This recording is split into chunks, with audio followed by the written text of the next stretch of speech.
Welcome, everyone, to another episode of Bad Takes and Bad Takes in Football. I'm your host, Bad Takes. Excited to get into today's topics. We'll give everyone a minute just to pile in. You'll see I put something in chat. Please tell me your team, any topics that you want me to discuss other than the topics we have going on today. I'll go over those in a short minute. But yeah, we'll give everyone a little bit more time to join in.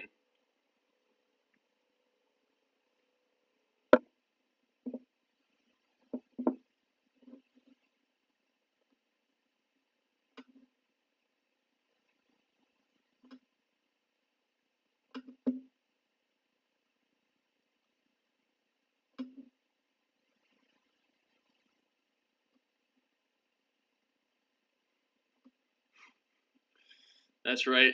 That's right, Ashton. The Danny Dimes hype starts now. Duke alum, Charlotte product. Gotta love them.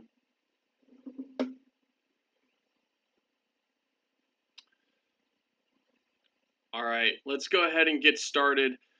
Again, we have a couple topics I want to cover today. Really excited to get into those. The first one being the fact that the Colts have announced their starting quarterback. The competition was between Anthony Richardson and Danny Dimes. That's right, Daniel Jones. So we'll dive into that. We're also going to talk about some other competitions around the NFL, specifically, wide receivers and running backs that are either fighting for a starting position or even just the second position, or even just a spot on the team. Right, there's some teams out there that have a wealth of wide receivers, a wealth of running backs. So we'll dive into those players and who could potentially be making an impact in to another episode of Bad Takes and Bad Takes in Football. Sorry about that, but yeah, we'll dive into the other wide receiver and running back competitions as well. So let's go ahead and get started, and we'll talk about Danny Dimes. Before we do that, I see Ashton also commented, can they trade Anthony Richardson to the Saints? It's honestly not a terrible idea, Ashton. I think the Saints would see an improvement on their team when it comes to adding someone like an Anthony Richardson. Tyler Shuck as well as Spencer Rattler have not necessarily proven themselves. I will say I don't think either Danny Dimes, Daniel Jones, or Anthony Richardson have proven themselves in Indianapolis either. But we'll talk a little bit more about that. So, again, yesterday, Indianapolis Colts came out and announced that Daniel Jones has won the starting position for the Indianapolis Colts over former fourth pick in 2023, Anthony Richardson. Now, there's a lot of interesting aspects of this, and there's a lot of different aspects of this decision that I think need to be discussed. I think a lot of people have already shown that, to me, this is a sign that the Colts are moving on from Anthony Richardson. And I say that for a couple different reasons. The first one being the fact that when you have a young quarterback, someone as young as Anthony Richardson, who's 23 years old, there's multiple quarterbacks that have been drafted even as recently as this year that are older than Anthony Richardson. You're talking about Caleb Williams. You're talking about Michael Penix, right? Bo Nix. These are starting quarterbacks that are in the league right now that were drafted a year or two before Anthony Richardson, or sorry, I should say a year or two after Anthony Richardson, and are still older than Anthony Richardson himself. He's only 23 years old. So what does this actually mean for the Colts and Anthony Richardson, as well as Daniel Jones, moving forward? So first things first, again, I think this is a sign that they do not believe in Anthony Richardson anymore. The Colts themselves are not necessarily a playoff team, in my opinion. I don't think they are out there thinking that Daniel Jones is going to be the future of the Colts team moving forward beyond this year, right? I think the Colts would be happy if they were able to find someone next year, whether that's in free agency or maybe they get a good enough draft pick that they are able to get themselves a really impressive quarterback out of the draft. Anthony Richardson, again, was the 4th pick in the draft in 2023. He's played in 3 seasons. Or this is his 3rd season, I should say. He's played in 2 seasons total. And here's an interesting stat that I think is really important and sort of telling when it comes to the comparison between Anthony Richardson and Daniel Jones. Since 2023, right? So we'll talk about since Anthony Richardson has been in the NFL, Daniel Jones has a record of 3-13. He was on the Giants, right? So it's a different organization, but he was 3-13 going into this year. Like last year, that was his record. The Colts, they were 7-8. Sorry, they were 8-7 when Anthony Richardson was the starting quarterback since 2023. Now, there's a couple things to mention here that I think are important. Number one is the fact that Anthony Richardson has had a lot of injuries, right? I think that has really hampered his progression and his growth in the NFL is the fact that he's consistently dealing with injuries, whether they're nagging small injuries, right, or pretty big injuries like the shoulder injury he had last year. But, a perfect example of this, in the preseason, Anthony Richardson started the first preseason game against the Baltimore Ravens, and he was cut short. He was in the second drive, he got sacked, and in the sack, he actually had his pinky dislocated from a hit. Now, credit to him, he actually came back much quicker than anyone expected. He was back at practice that following Saturday, right? The game was Thursday, and Anthony Richardson was back practicing on Saturday. But still, wasn't enough to earn the trust and earn that starting position for the Colts. And, you kind of have to look at things like, what has Daniel Jones really done, right? So to kind of compare the two, Anthony Richardson has 94 passing yards in the preseason, right? So that's not necessarily earth-shattering. It's not anything remotely impressive, but Daniel Jones does have 245. Neither of them have thrown a touchdown or an interception in the preseason.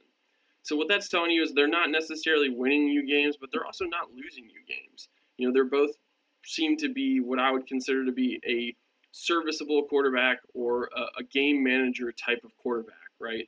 Again, neither one of these players are going to necessarily win or lose you a game.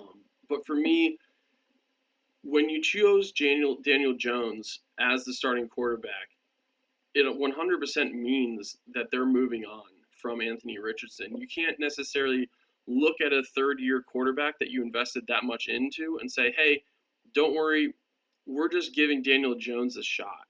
Like, why would you actually do that if you're the Colts, unless you have zero faith in Anthony Richardson? To me, this is a really bad move. Like, I don't think anyone is sitting here thinking Daniel Jones is the future of Indianapolis. Maybe he might have sort of a Sam Darnold season, and we'll look back in this and say it was a great move. But for me, I just really find that hard to believe. Now, on Daniel Jones' side, I will say he has had what I would call one solid year in the NFL, right? Back in 2022, he had 3,200 yards, 15 touchdowns, and 5 interceptions. I believe he actually made the Pro Bowl that year. He had like a 67% completion percentage. Again, that's right where you want your quarterback to be. If they're completing more than 2/3 of their passes, generally you're happy with that as a team. But again, that was really kind of few and far between. He had his rookie season, he had 3,000 yards, 24 touchdowns, 12 interceptions, right? So he turned the ball over a fair amount, not every single game, but pretty close to it.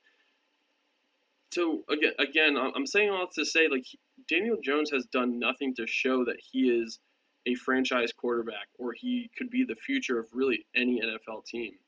I mentioned Sam Darnold before. The Vikings still moved off of Sam Darnold after the year he had. So again, to me, this is sort of a situation where they're not necessarily planning for the future. They're more so trying to say, hey, I think we can win more games with Daniel Jones. And honestly, I don't really get that decision because let's be honest, I don't think you see either of these quarterbacks as the future of your team. And I'm not saying everyone needs to tank, right? You don't need to lose all of your games because there's a lot of teams out there that are probably thinking the same thing, like the Saints. But again, neither of these quarterbacks are going to be the future of your team. And so making the decision to move forward with Daniel Jones to me is like plugging it's like plugging a leak with duct tape, right? It's going to work for a little bit, but in the end, it's going to continue to leak and it might even get worse. And so I don't know why you think that this is a good idea to move on, because for me the biggest issue that Anthony Richardson has is the fact that he doesn't have a lot of reps. If you look at Anthony Richardson's career, right? Again, he's played in two seasons. His first season, he played in 4 games before he got injured, right? He was actually doing, I would say, pretty well his rookie year to start out. He had a 59% completion percentage, so not exactly where you want it to be. A little bit under 600 yards, but he had 3 touchdowns and 1 interception. And then in 2024, he played in 11 games, right? So that's not what you want to see from a starting quarterback. You don't want to see them not being able to be available, right? I've said this before. The best ability, the best ability is availability. And so for me, I think that might be the biggest thing that's honestly hampering Anthony Richardson's future, is the fact that he is getting injured pretty regularly. Yeah, I do agree with you, Ashton. Honestly, I do think that this was sort of the final nail in the coffin for the Colts GM.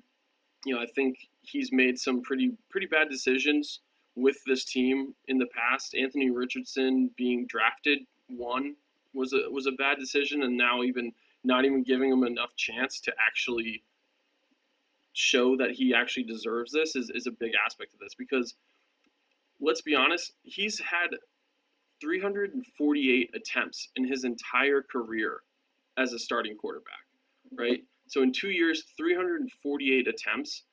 When you look at Daniel Jones, in the same amount of time, he's had over 500 attempts. He's had 2,241 attempts total in his career. Now it's over, a couple more years, but I say all this to say, when you have that many at bats, you have no idea how good Anthony Richardson actually is. Again, I've mentioned this. He is younger than some of these rookies. He's younger than some of these second-year players. And he also hasn't even had essentially a full season's worth of games to prove that. A lot of this is also the fact that, the Colts haven't necessarily been a great team the last couple years. Some of that you can definitely put on Anthony Richardson's shoulders, but they had a huge offensive line issue his rookie season. The Colts offensive line struggled terribly, whether that was in pass protection, and that was probably their roughest running game, their roughest run game season they've had as well. And so for me, I just don't understand how you could possibly move on from Anthony Richardson quite yet. I get that you don't think he's the guy, but what are you actually hoping to get out of Daniel Jones? Let's think about that for a second. What do you think the ceiling is for Daniel Jones, and how many wins he'll get this year? Is it over 8? Put it in chat if you think he would have over 8 wins, right? How many wins do you think he'll have? Because to me, I think his ceiling is somewhere around 7 wins. And even in the AFC South, which is a pretty weak division, I don't see that being a playoff team. They're not going to get the wild card because they're having to compete against a lot of other really tough divisions in the AFC from that perspective. The AFC North, the AFC West, I see both of them grabbing the other wild card spots other than, the divisional leaders. And so for me, if you're not going to make it to the playoffs and you're probably 3 or 4 players away from being, a playoff team, why are you going to put yourself through this exercise only to potentially get, let's say a 15th, 16th pick in the draft? Maybe a little bit earlier than that, right? His floor, Danny Dimes' floor, in my opinion, is probably somewhere around 4 wins, right? Again, it is the AFC South, so I'll give him a little bit more than that. If he was in a different division, it would probably be closer to that from a ceiling perspective, but I don't see him getting over 7 wins, in my opinion. And so what does that actually get you, right? I think I think a lot about the Steelers when I think about a situation like that. The last couple years, ever since really Ben Roethlisberger was on his way out in Pittsburgh, they've sort of been stuck because they've had essentially average to above average seasons. They don't win a playoff game, but from that, they're not able to necessarily replenish their team with a high draft pick. They're not able to go after, the Jaden Daniels of the world when it comes to these draft picks. They're not in a position to be able to get Cam Ward. They're not going to be in a position to get Archie Manning if he comes out next year. And neither will the Colts because, again, Daniel Jones, I think is going to get more wins than you probably want him to get if you're looking for a good draft pick.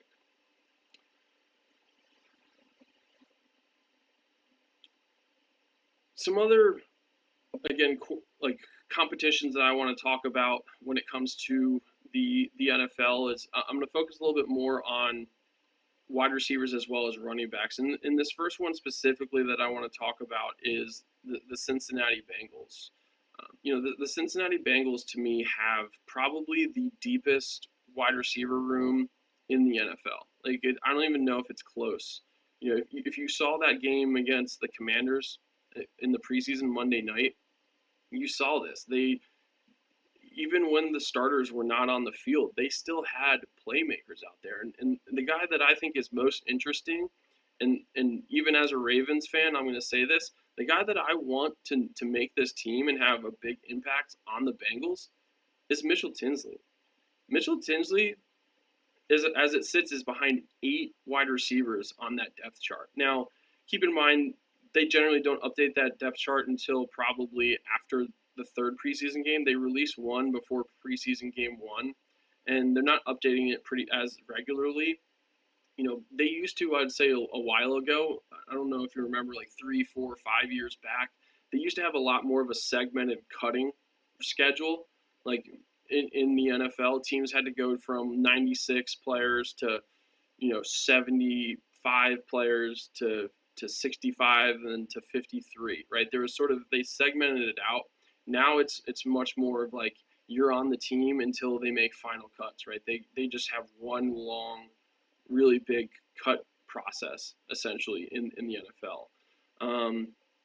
And so for me, like along with Chase Higgins, you have Yosavash, but you also have names like James Burton, a third-round pick from last year, Charlie Jones, a third-round pick from 2023. None of these wide receivers have necessarily put up impressive numbers in their career at this point. But when I look at these preseason games and I look at what players like, again, Mitchell Tinsley has been able to do, I'm nothing but impressed by that, right?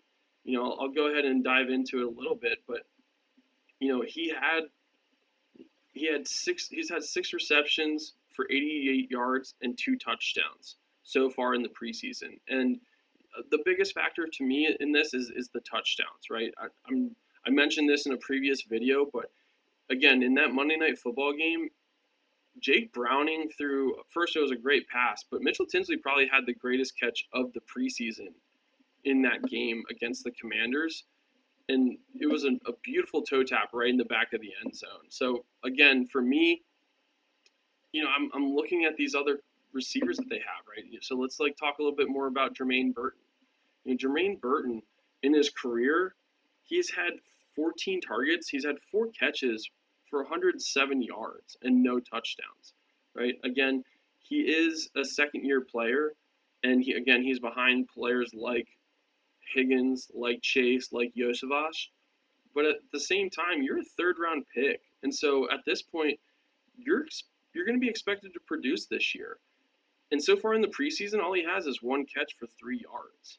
And so you have to look at this and say, what are you actually going to be able to do in the preseason? I know he's injured, right? He's has an injury, so he hasn't been able to. He didn't play, I don't think, in the second preseason game. But again, you have guys like Jermaine Burton, you have Charlie Jones, who again was a third-round pick in 2023. He hasn't necessarily been able to do much in his career. Again, he's behind those wide receivers, but he has 8 catches for 69 yards. And he has no touchdowns from that in his career. Now in the preseason, he has 7 catches for 73 yards and a touchdown, right? That's definitely impressive. But you kind of have to look at this and say, am I willing to let someone like Mitchell Tinsley walk and end up on another roster? Do I see a higher upside out of Charlie Jones? Do I see a higher upside out of Mitchell Tinsley? Because after seeing that game, I'm not trying to make like an instant reaction too much, but Mitchell Tinsley seems like an extreme playmaker. I saw after the game, they asked the head coach about him. He just said baller, right? He just used that word. He said baller when he was describing Mitchell Tinsley. And so to me, I think he's probably got some fans in that organization that are probably hoping he makes this team as well. Again, he's in his second season, and so with such a tough depth chart, with so much competition at that wide receiver position, I'm going to be really curious to see what the Bengals do, because they are going to have to let some talent go. I'm not exactly sure who that'll be, but they will definitely have to let some talent go. The next competition I'm trying to look at here is actually with the Patriots, right? Beyond Stephon Diggs and sometimes a prolific Demario Douglas, there is really a big battle for the remaining spots in New England. And so I'm really curious to see what happens with this one.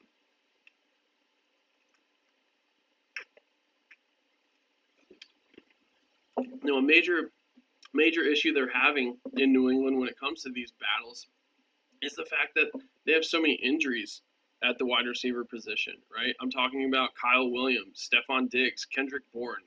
Again, Stephon Diggs will make this team. There's no doubt in my mind about that. But, Kyle Williams, he's injured. Kendrick Bourne, injured. Jalen Polk, why can't I say that right now, is injured. Right? So these players aren't practicing right now. They're not playing in preseason games.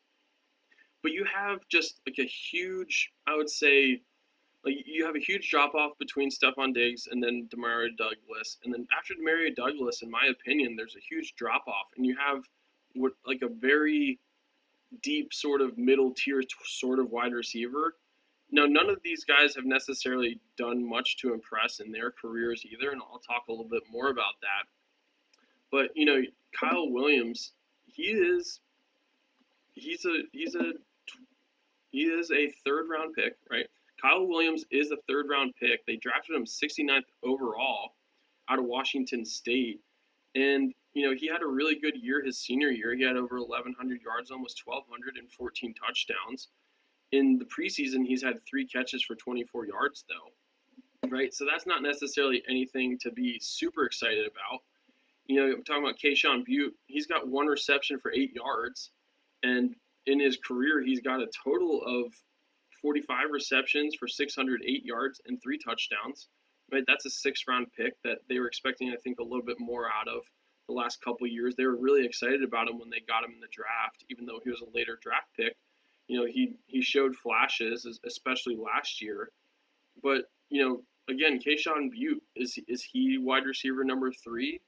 I think maybe at this point he might be slotted to be that. On the depth chart itself on ESPN, they have Kyle Williams as that guy.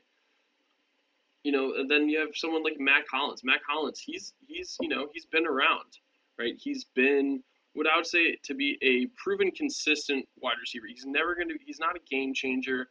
He's more of I would say, a mood setter, and he's a hard worker, right? He's most known for his blocking, but he's been able to show flashes, right? Last year he had, 378 yards and 5 touchdowns. So 5 touchdowns is pretty good for what I would consider to be, a wide receiver 4, right? I think he was probably a wide receiver 3 at times in Buffalo last year. But he's also been around the NFL for a while now, right? He was drafted in 2017, and he's been on 6 teams now.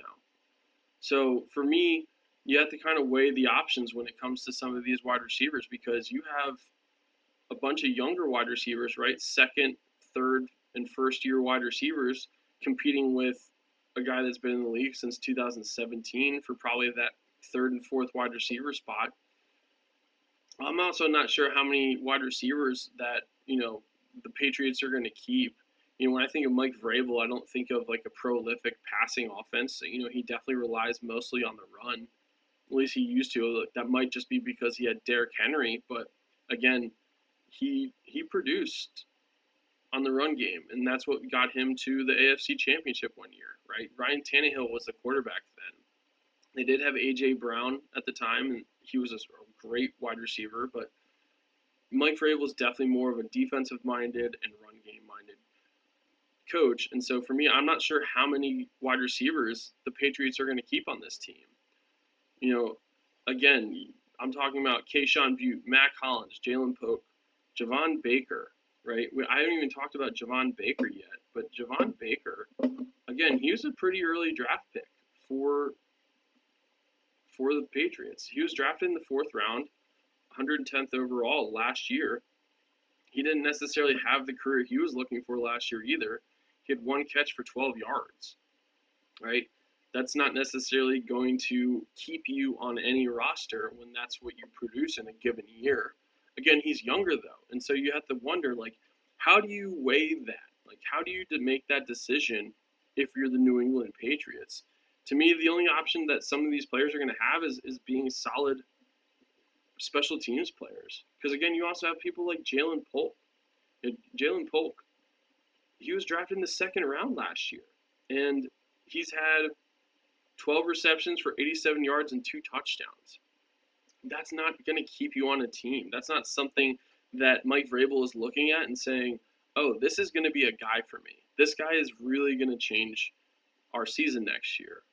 And so I really think this is going to be an interesting position battle to look at because, again, it's kind of a pick your poison when it comes to this situation, right? For me, if I'm the Patriots, I would obviously hold on to Kyle Williams. He was a recent draft pick. I would definitely hold on to, in my opinion, Keyshawn Butte. And then for me, after that, probably Matt Collins, just because Matt Collins, again, he is a mood setter. He's someone that is competitive, he fights, and he's an amazing blocker. And again, I think the biggest aspect of this offense is going to be the run game. I'm really excited for Travion Henderson for the Patriots. I think he's going to be a great running back for them. And so again, definitely pay attention to this Patriots wide receiver battle. I don't think it's necessarily being talked about enough, so I wanted to make sure to touch on this.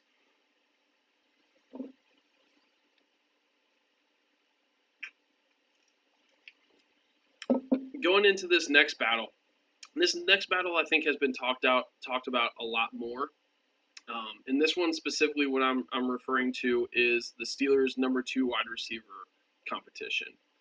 I think everyone knows that DK Metcalf, they invested a lot in him. He is going to be their wide receiver 1. He's going to be the main target for Aaron Rodgers. But beyond that, like, I think another example of like the Patriots of having like a charcuterie board of mediocre at best wide receivers, they don't really have a lot after him. I think their second wide receiver is slated to be Robert Woods, who did have a good career, but at the same time, he's since fallen off with a little bit of age, and he's also had some bigger injuries that have definitely impacted his capability to be an impact player. I'm going through Robert Woods' career now, right? Last year, keep in mind he's 33 years old, first off. Last year with the Houston Texans, he had 203 yards receiving. They had some huge injuries at the wide receiver position, and the most that Robert Woods was able to produce was 203 yards. He didn't score a single touchdown last year for the Texans, right? Again, when he got into this league back in 2013, he had almost 600 yards and 3 touchdowns as a rookie, right? And then he continued to progress, and his best season was in 2018, right? So that tells you how long ago Robert Woods was at his peak, and he's really consistently slid down from that performance in 2018 ever since. And so if I'm the Steelers, I think he seems like a good wide receiver 2 on paper, right? Because everyone kind of at this point knows the Robert Woods name. He's been around, and again, he's a solid receiver, but is he really a number 2 receiver? After that, you gotta look at this. It's Calvin Austin, right? Calvin Austin, he's in his third year. He's entering his third year. He's a 4th-round pick out of Memphis, and he hasn't had more than 40 receptions in a season.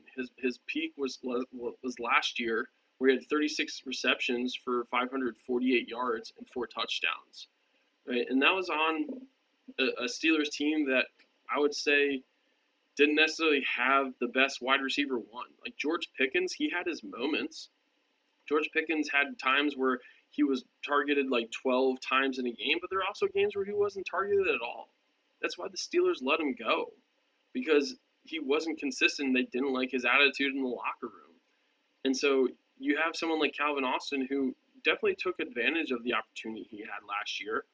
But if you're a wide receiver too, you're going to need to produce more than what you did last year. And again, I'm looking at this and I'm just saying, is it going to be enough for someone like an Aaron Rodgers? I mean, truth be told, when it comes to this, I think any Steelers fan and most of the media would say, it's DK Metcalf, it's Pat Freiermuth, and it's Jonnu Smith, right? So it's one receiver and 2 tight ends are going to be the main weapons for Aaron Rodgers.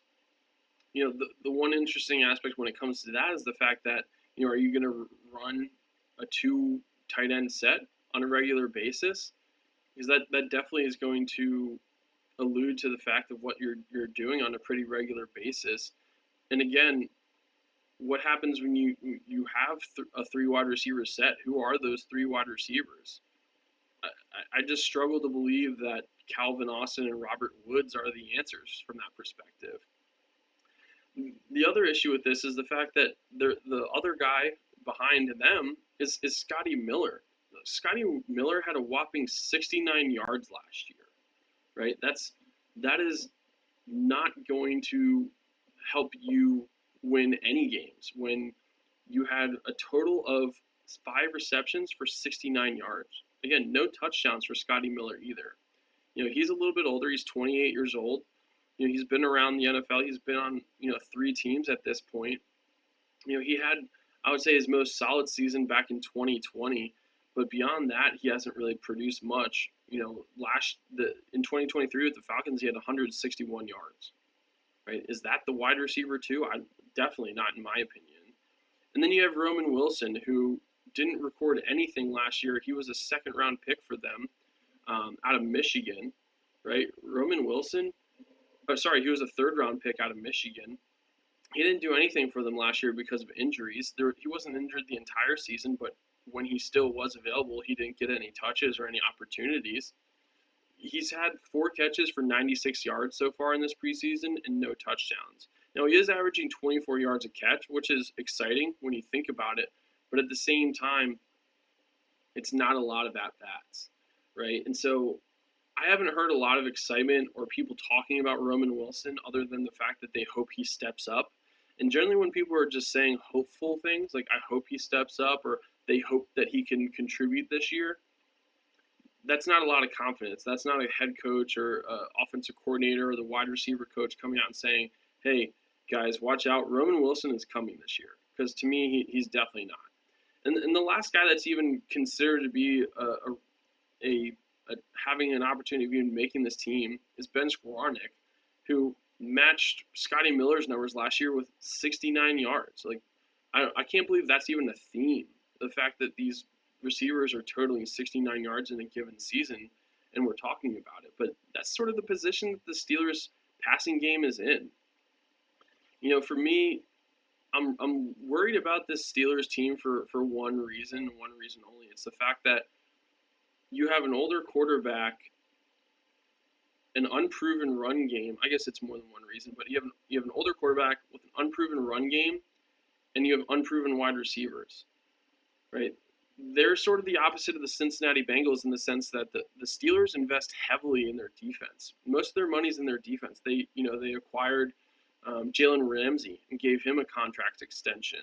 They paid $41 million a year to T.J. Watt, And so, that's part of the blessing and the curses of having star players like that. But again, on the offensive side, I'm just thinking about an older Aaron Rodgers having to scramble around and finding these mediocre wide receivers. Because if I'm a defense, I'm going to pay attention to where DK Metcalf is and where Pat Fryermuth are and Johnny Smith. Right, those are the players that I'm keying on. The rest of them try to beat me. Right, that is 100% what I'm doing if I'm playing against the Steelers. So I'm really curious to see what happens with that. Again, my guess is they'll have Robert Woods slated as that guy. I'm very unsure he's going to be an actual wide receiver two for them. For me, I think the guy that's going to end up being that wide receiver two is Calvin Austin, and then hopefully Roman Wilson can actually contribute. Everyone say hi to Mags. Hi Mags. Um, so again, that's really how I see this wide receiver two competition going for the Steelers. Is it's going to be Calvin Austin, and then I think they're going to be hopeful again that Roman Wilson can step in as the wide receiver three for them. The next competition I want to talk about is an interesting one, and what I'm talking about here is the starting running back position for the Denver Broncos. Now, Sean Payton has already kind of alluded to the fact that it's most likely going to be J.K. Dobbins, right? Because he made this statement that the starting running back would not play in the last two preseason games. And R.J. Harvey and Jaleel McLaughlin both played in the second preseason game. And so you kind of have to look at that and say, okay, it must be J.K. Dobbins. Now, there is a caveat to this, and a reason why I still think it's not 100% decided is the fact that J.K. Dobbins, he's not older, but he's had two very serious injuries. He's had an ACL injury, and he's had an Achilles injury. Now, last year was his most healthy year. He ended up playing for the Chargers last year after a 3-year stint in Baltimore. He played in 13 games and had 905 yards rushing and 9 touchdowns for the Chargers last year. Again, he's only 26 years old, so there is hope for him. And there's evidence and there's examples of other players being able to overcome major injuries like this. The main name that comes to mind, and again, this guy might just be a freak of nature, but I think J.K. Dobbins is also sort of a freak of nature in my opinion. But I think of Thomas Davis, who came back from, I think, 3 ACL surgeries. I think he tore one ACL twice and one ACL once, from what I can remember. But again, J.K. Dobbins still has the ability to be an impact player for the Broncos. Again, his biggest issue is the fact that he hasn't been able to stay healthy in really any seasons in his career besides his rookie season. His rookie season was his second best season. He had 805 yards, but he played in 15 games. Again, last year he played in 13. So again, he's hopefully trending up, and me personally, I hope he's healthy enough to earn that spot. But you also have to think about the fact that the Broncos did draft a running back in the draft this year, right? R.J. Harvey, who to me is actually a really interesting story. But R.J. Harvey was drafted in the second round this year, and he played his career at UCF, which isn't necessarily a powerhouse football team. They have a good program in my opinion, but he had almost 1,600 yards and he had 22 touchdowns in his senior season for UCF. Now again, not the toughest competition that he's playing up against, but investing a second round pick in a running back nowadays says that you really value them and you see them to be your future running back. Now again, does that mean he's going to be the starter right away? I don't think so, but it does show that they think that he could be the future running back of this team. Because to me, they did give Dobbins, I would say, a somewhat decent contract. I think he's making him somewhere around $4.2 million a year for the Broncos, which is pretty solid for a running back nowadays, especially one that's had the amount of injuries that he's had. So again, I'm looking at this. R.J. Harvey, has he had the opportunity to prove himself so far in the preseason? He's had some at bats. He's had 10 carries for 43 yards and a touchdown. Right, so he's at 4.3 yards a carry. That's not necessarily earth-shattering, but at the same time, it shows that he's pretty solid. If you run 3 times for 4 yards, you're going to get a first down every single time. And so, he is showing that he can move the ball for them. But again, to me, the fact that they played him in that second preseason game after what Sean Payton says to me that they're going to give R.J. Harvey a little bit more time before they throw him into the fire. And the last running back that's really in this competition is Jaleel McLaughlin. Now, Jaleel McLaughlin was an undrafted running back out of Youngstown State 3 years ago, and I remember when he came out, everyone was really excited about him. I mean, I remember even after the draft, like everyone was talking about Jaleel McLaughlin. I think he's really been sort of what I would call a game breaker, right? That's what he was most known for, is being a speedster and being able to impact the game from like a big play perspective. Now, in his first 2 seasons, he hasn't been able to break 500 yards, right? He is averaging 4.8 yards a carry, but at the same time, he's only had a total of 33 carries. Hey, really appreciate the new subscription. Tell me who your favorite team is in chat if you'd like to, or any other topics you'd like me to talk about, but I do appreciate that subscribing. But yeah, again, he hasn't had a more than 500 yards in a season. Last year he had 496. And to me, when you draft a running back and then you also pick one up in free agency, like a J.K. Dobbins, there's something about them that they're not confident in. I couldn't tell you necessarily what it is. Again, he is a little bit of a smaller running back, and maybe that's what it is, right? He's 5'7", 187 pounds, right? So maybe that's an aspect of this. But, he's younger. He's entering his third season.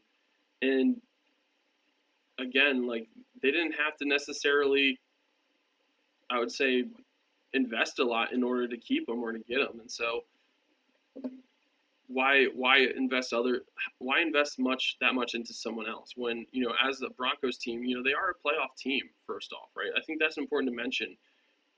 They got off the ground pretty quickly with Bo Nix. The marriage between Bo Nix and Sean Payton seems to be a really good one.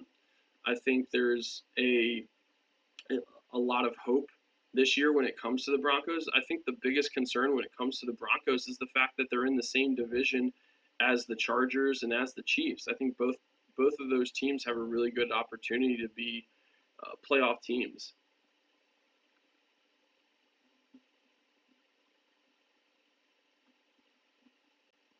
No team, that's completely fine. Really appreciate you joining, and I hope you do enjoy watching. I do appreciate that.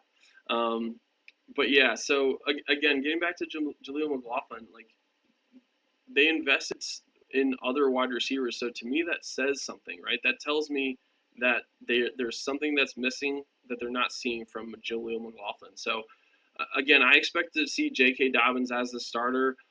Is he going to be on a short leash? I think he might be.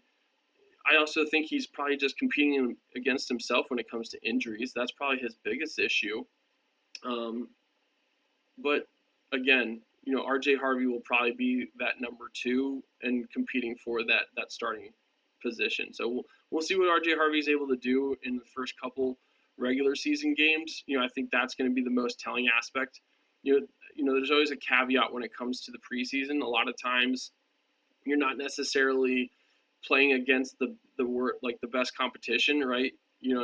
Jaleel McLaughlin, R.J. Harvey probably haven't been playing against starting defensive lines, starting linebackers, or even secondary. And so they haven't necessarily seen that real competition that they'll be seeing week 1.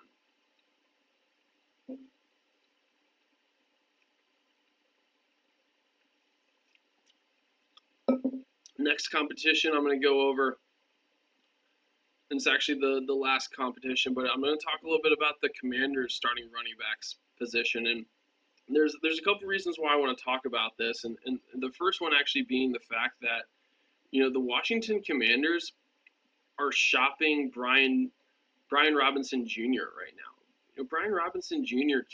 has been in the league for 3 years. He's entering his 4th season, and he's been a solid running back for them every single year. He's had some unfortunate things happen in his career. I'm not sure if everyone remembers when he got shot before the regular season happened, and I think he came back in week 4 of his rookie year. Um, but Brian Johnson is being shopped right now for the Commanders, and there's really only a couple reasons that I can really imagine that being the case.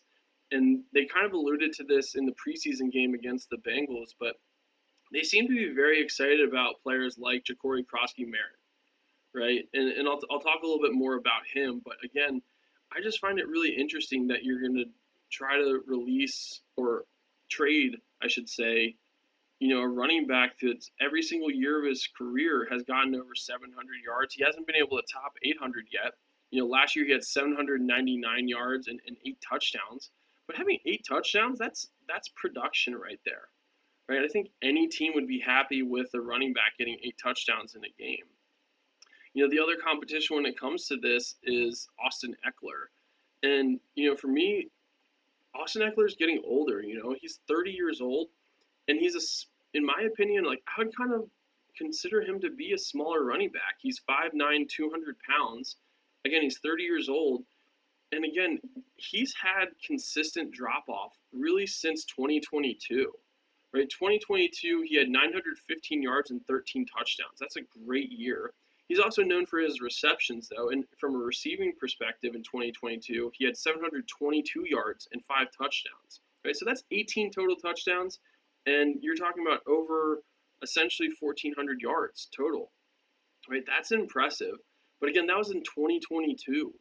And this is a what have you done for me lately league. And I'm looking back at last year, right? He was with the Commanders last year. He had 77 carries for 364 yards and 4 touchdowns. Right? Again, on that 4.8 yards a carry average mark, but 367 yards is not it. First off, it's Brian Robinson Jr. had almost double that, right? Close to double that, and he had double the touchdowns, and they're trying to trade Brian Robinson Jr. The only thing I can think of when it comes to the trade for the idea to trade Brian Robinson Jr. is the fact that they don't plan on re-signing him, and so they want to try to get some value out of him before they cut ties, right? That's the only thing I can think of, and even still, I truly don't necessarily understand it. Now, the other player that's necessarily in this, and I talked about him a little bit, or I mentioned him already, it's Ja'Cory Krosky-Merritt. Ja'Cory Krosky-Merritt, he's a 7th-round pick out of Arizona, and he's actually he has an odd college situation, right? So he actually started his career well, he's been at 3 different colleges actually, but he started out at Alabama State. Then he went to the University of New Mexico for what would be considered at this point his senior year. And then he tried to have a 6th year, right? He tried to have, a 6th COVID year sort of thing where he played at Arizona. He transferred to Arizona, but he only had 13 carries for 106 yards and 1 touchdown. That was all in just 1 game. So essentially what happened to Ja'Cory Krosky-Merritt was he played in 1 game with Arizona, and then the NCAA looked into it and said, hey, you're actually ineligible. Like, your senior year was last year. And so it's really hard to base your opinion on Ja'Cory when it comes to his time at Arizona. And obviously, the Commanders didn't necessarily put that into place or didn't consider that. And so you look at his time at University of New Mexico, again, you have to think about the fact that not necessarily playing against the best competition when you're playing out there. But he had 189 carries for almost 1,200 yards. He had 1,190 yards, but he had 17 touchdowns. And I think that's probably the biggest thing that the Commanders were looking at when it came to Ja'Cory was the fact that he seemed to be a game breaker. And in my opinion, he also proved that in the preseason as well. In the preseason, he had 18 carries for 70 yards and a touchdown. And one of those plays was like a 27-yard touchdown. It was wide. It was completely wide open. But at the same time, he was able to get in the end zone. And you have to imagine they really like him when it comes to when it comes to the future of being a Commander. They mentioned this in that game, right? They asked Cliff Kingsbury about Ja'Cory, and Cliff Kingsbury said, every single time we give Ja'Cory an opportunity, Ja'Cory shines, right? So that's what they're saying. Like, generally, it's hard to get opportunities in these training camps. And when you do get those opportunities, you have to take advantage of them, especially being a seventh round pick, right? That's a huge aspect of this. You're not getting the same amount of opportunities as Brian Robinson has, as Austin Eckler has, right? You're not running with the first team that often, if at all. But at the same time, he's been able to prove himself, and they have enough confidence in players like him that they're willing to walk from a Brian Robinson. And again, the other aspect of this, and the reason why it just doesn't make sense to me, is the fact that Austin Eckler's older, and he's fallen off so much. Like, I like Austin Eckler a lot. I think he's a great player. I love him as, like, from a personality perspective, but he hasn't been able to produce again since like 2020, and so you're really banking on this young running back out of Arizona. I'll say he's really out of New Mexico in order to be that guy. And so again, definitely pay attention to who you see in this third preseason game for the Commanders. I don't think they'll have Brian Robinson out there purely because they don't want him to get injured. Probably won't have Austin Eckler out there much either, just because he's older. So Ja'Cory and Merritt should have the brunt of the carries for the Commanders in their third preseason game. So that's really all that I wanted to cover today. I really appreciate everyone joining in, everyone's comments, everyone's likes. Really excited about this upcoming season coming up. We're entering the third week of the preseason, and then after that, there's a little bit of a break. There's a 1 week break, and then you have that regular season. Tell me what you think about your team. Who are you most excited to see going into the third preseason game? Again, thanks for joining me for another episode of Bad Takes in Football. This is your host, Bad Takes, signing out.